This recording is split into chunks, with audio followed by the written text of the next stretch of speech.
Fala, meus amigos e minhas amigas. Vamos falar sobre normatização topográfica e cadastral. Nós estamos percorrendo um itinerário, tá? E agora nós vamos falar um pouco sobre esse assunto que é muito importante e que é base para aquilo que nós vamos fazer daqui para frente, tá? Então, o que que acontece? Existe um ecossistema normativo dentro das atividades, né? O que que seria isso, professor? Existem algumas normas para a gente fazer levantamento topográfico, existem algumas orientações, algumas notas técnicas. Então, assim, eu devo fazer dentro da norma, tá?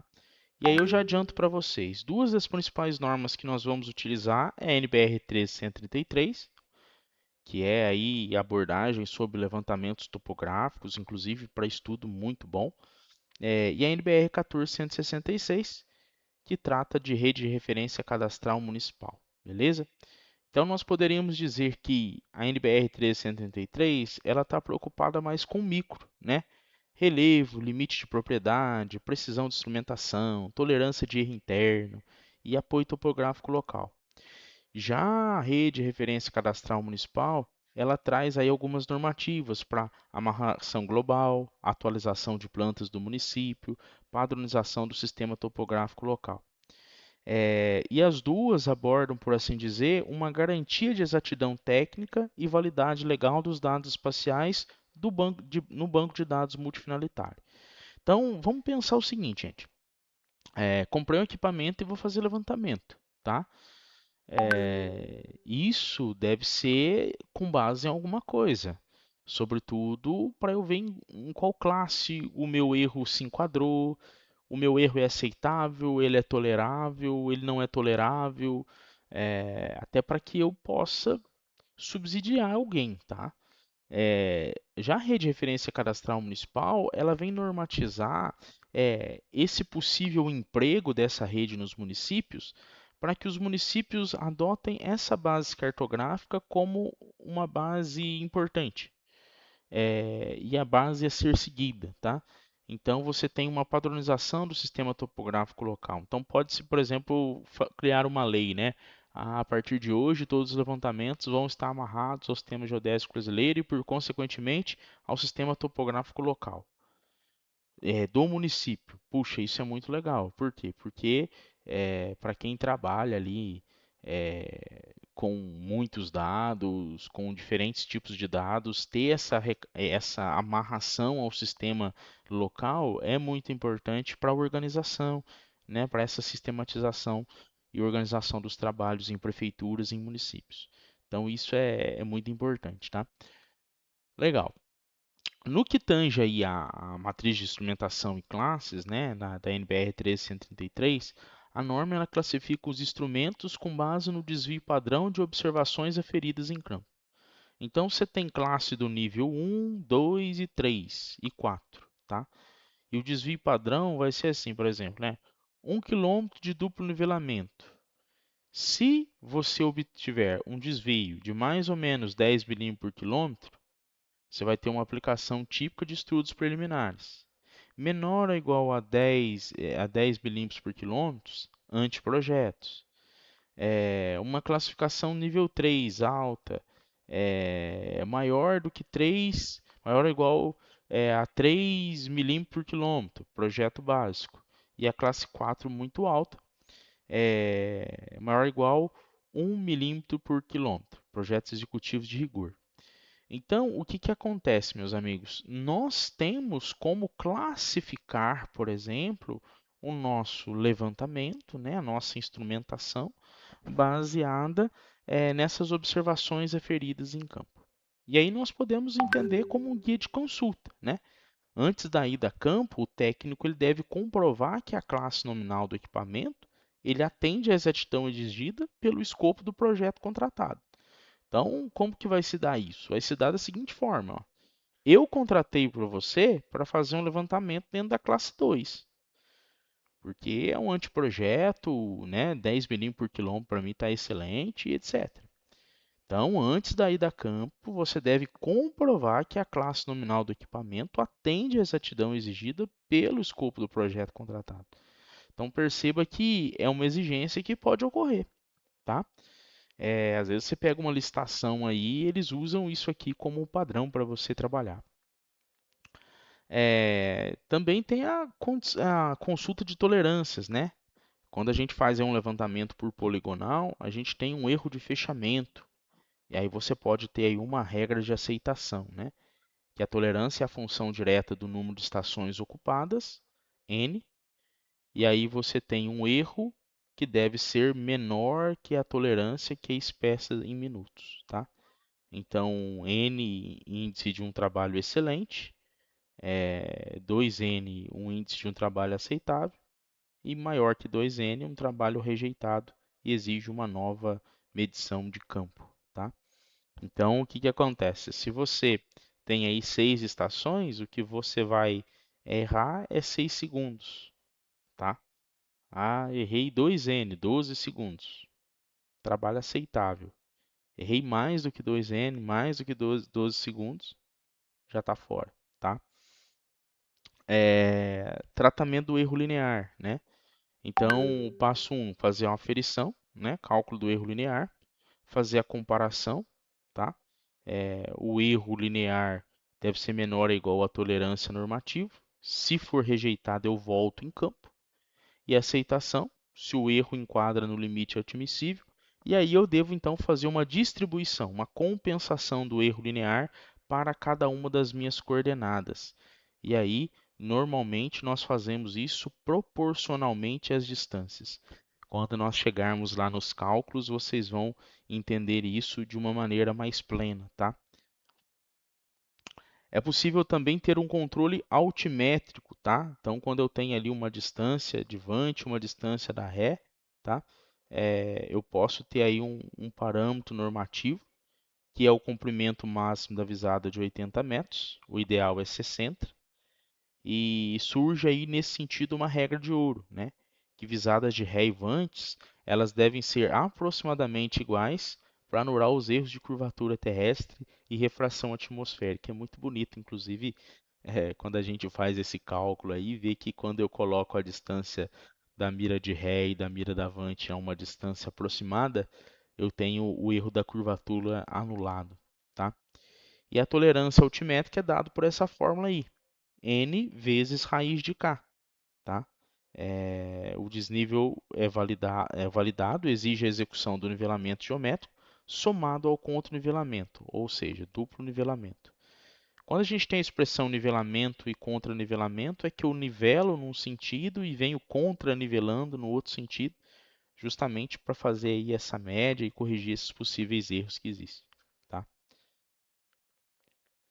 A NBR também aborda materialização física e gráfica, né? Então, o terreno aí, ele tem um apoio topográfico, a norma exige a materialização duradoura de pontos para garantir uma amarração fiel aí.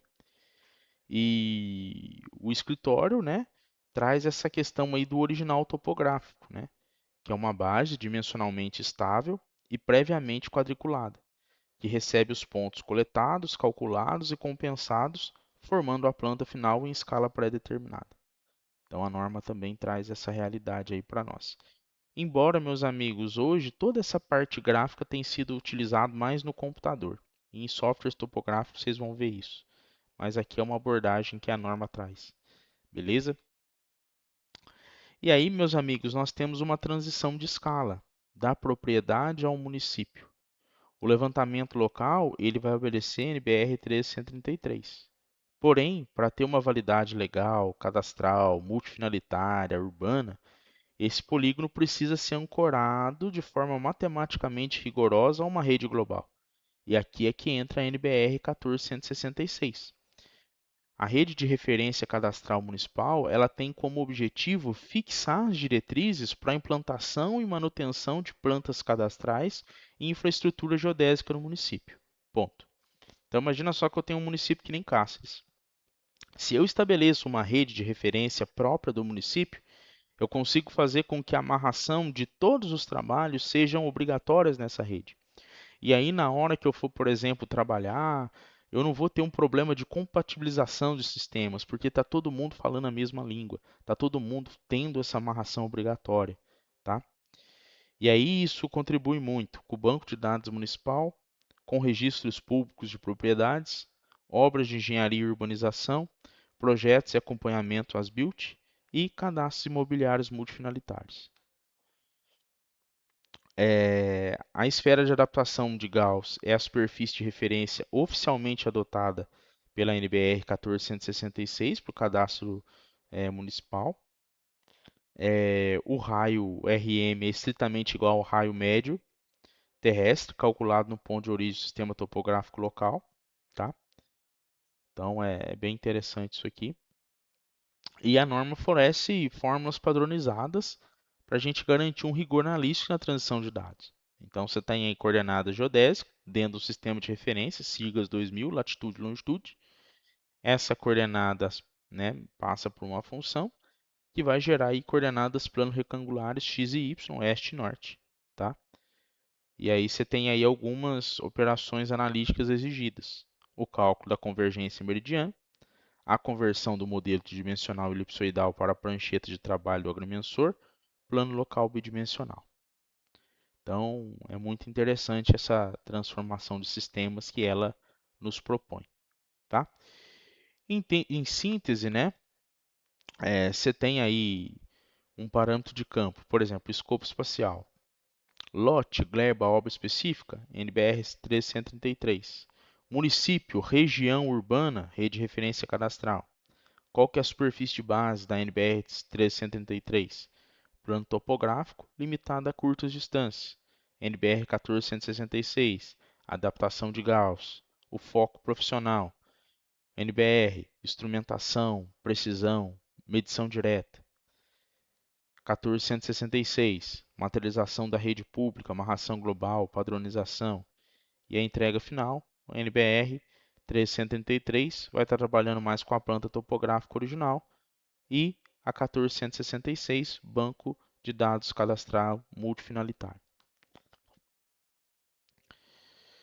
Bom, o trabalho técnico ele vai ser integrado ao sistema municipal, por exemplo, se todos os parâmetros normativos forem validados simultaneamente. Então, primeira coisa, né, a aferição da classe do equipamento versus a finalidade do projeto. Checklist. Verificação do erro angular e linear dentro das tolerâncias. Checklist. Materialização rigorosa e elaboração de monografia dos marcos físicos. Checklist. Amarração das coordenadas plano-retangulares à esfera de adaptação local. Checklist. Então, esse é um procedimento exemplar de inspeção e aceite que pode ser feito. Tá? A qualidade do mapa urbano ela depende dessa disciplina matemática de cada agrimensor, de cada técnico em campo. Tá? E é por isso que a gente traz esse valor da normatização. Beleza? Sem muito aprofundamento, porque eu vou deixar para você esses dois materiais, tá? Eu estou lembrando aqui que um trabalho da faculdade foi copiar a NBR 333 à mão. Só para vocês terem noção, né? E foi muito bom, porque fez com que a gente realmente consultasse aquilo que é a base para o levantamento topográfico, né? Tivemos o semestre inteiro para fazer isso, né? E foi muito bom porque aí o cara ia estudando e ia fazendo, né? Mas o que que é importante a gente saber aqui, gente? Que existem coisas, existem normas que orientam o uso, a realização dos levantamentos topográficos, tá? E essas duas normas trazem aspectos diferentes, mas ambas dialogam uma com as outras, que é do ponto de vista de levantamentos topográficos, né? A NBR 1333, e aproveitando esse ensejo de geodésia, eu já trouxe aqui a 1466, que trata sobre rede de referência cadastral municipal, tá? A amarração global, atualização de planta, enfim, toda essa questão mais geodésia mesmo, e a outra toda uma questão um pouco mais topografia. Legal? Então, trago isso aqui, fico por aqui, e a gente, conforme vai avançando, vai aprofundando mais, e eu preciso que vocês tragam dúvidas, tá? Sobretudo quando eu trago um assunto que é gigante dentro de uma aula. Por exemplo, nós tínhamos que ter aí, nós poderíamos ficar 6 meses falando de rede de referência cadastral municipal. É a mesma coisa de NBR 13, 133, tá? Então eu preciso que você Opa, professor, e essa norma aí, como é que funciona lá no campo, né? Porque amanhã você vai ser o cara que vai ter a sua empresa, ou o cara, não é o cara homem, tá? A mulher também que vai ter a sua empresa, e aí você vai ver lá, conforme levantamento deve estar, o equipamento deve estar na classe 2 da NBR 133. O que é isso? O que é essa classe 2? Está aqui, tá? Vou fazer um levantamento. Opa, tem que manter então as mesmas distâncias para anular o erro de esfericidade. Está aqui, tá? Então é mais um conteúdo, tá, gente? É mais um conteúdo para você formar aí o seu intelecto e aproveitar para estudar cada vez mais, beleza? Legal, gente. Até a próxima. Valeu!